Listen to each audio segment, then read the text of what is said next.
You're watching an annual live show hosted by UniTV, where we hear from the candidates running for full-time officer roles at the University of Sussex Students' Union. Well, this year there has been a revision of the roles on offer.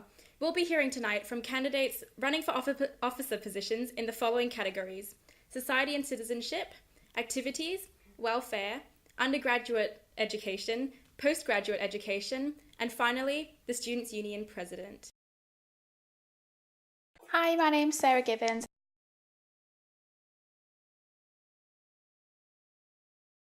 Well, your question is, if the Students' Union could introduce the living wage for all student staff tomorrow, but the cost of this would mean losing 2 full-time officer positions, what would be the right thing to do?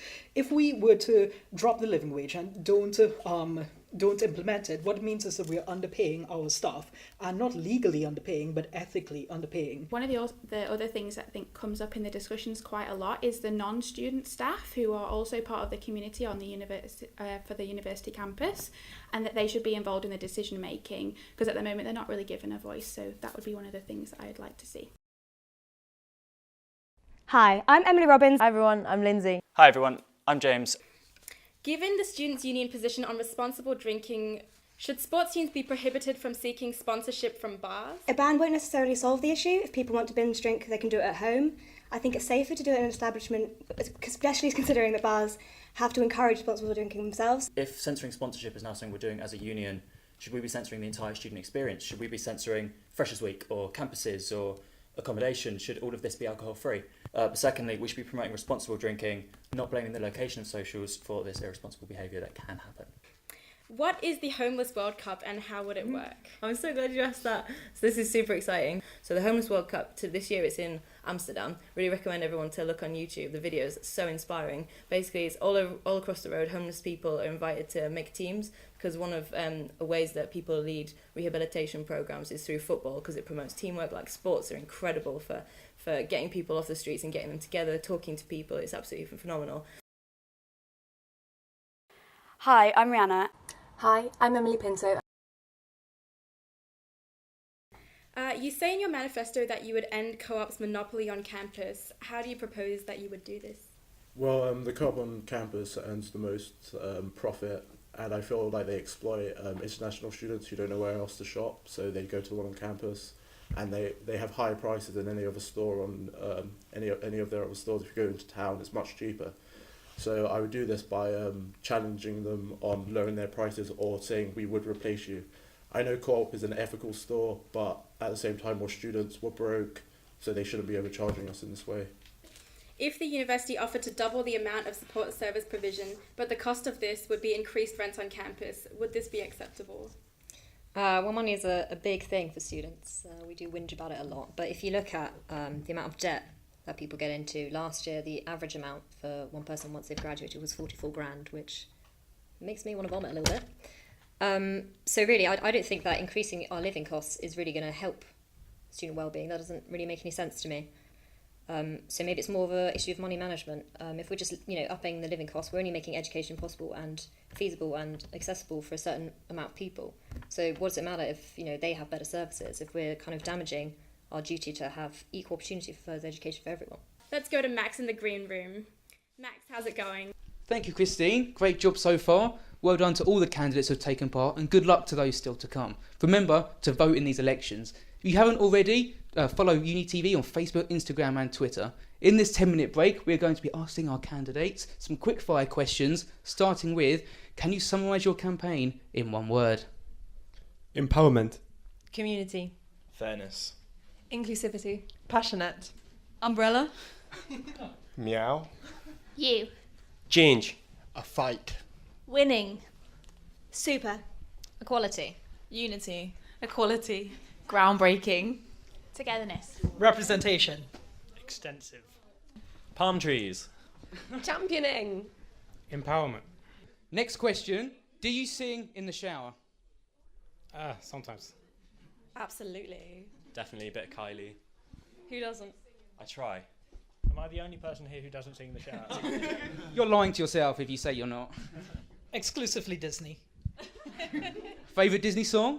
Let it go. I can't even remember, to be quite honest. No. You can't remember if you sing in the shower or not? No. That means you do. You're just hiding it. Like an angel. Don't have time. You don't have time? Yeah, of course I want to enjoy the taking shower, not singing. Fair enough. Next question. What is everyone's favourite movie? Forrest Gump. Raising Arizona. I've always quite liked Treasure Planet. Great film. Tangled. Aww. There's a Disney theme here, isn't there? Muppet Christmas Carol. Lord of the Rings with Mulan as Frodo. That's a film I want to see. Anything Disney. Don't make me pick. Top 3? Little Mermaid, Hunchback of Notre Dame, Lion King. Paris, je t'aime. Cool. If I'm on a good day, The Graduate. On a bad day, The Room. I'm quite disappointed that nobody said Star Wars. So, thanks for all these answers now. We're heading back to the studio now. Over to you, Christine. So let's move on now to meet your postgraduate education officer candidates. Hi, I'm Rose. Hi, my name is Julia.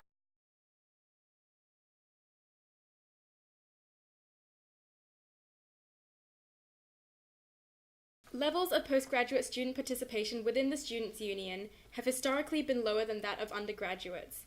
How would you address this? In terms of the problem, I think a lot of it is to do with communication. A lot of postgraduates don't know what the SU is about, especially if they've been out of education or they're international students. So what I want to do is create a better communication network on campus. Do you think it's unfair that to grant first-generation scholars an automatic £10,000 scholarship for postgraduate study when others only get this if they get a first?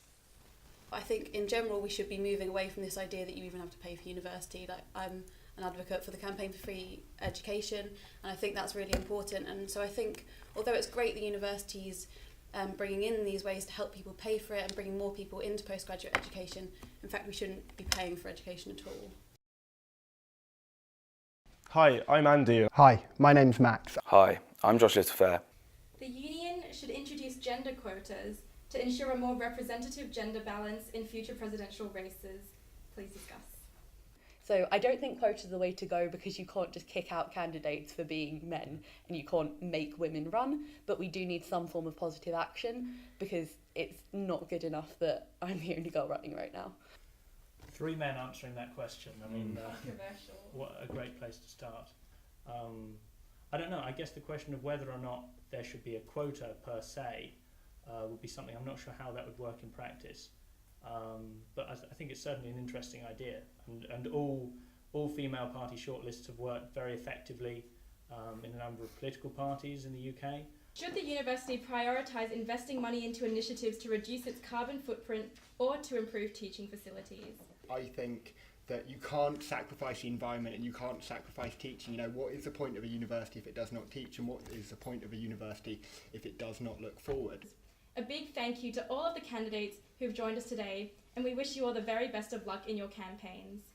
Thank you for watching Candidate Question Time 2015 with me, Christine Hui.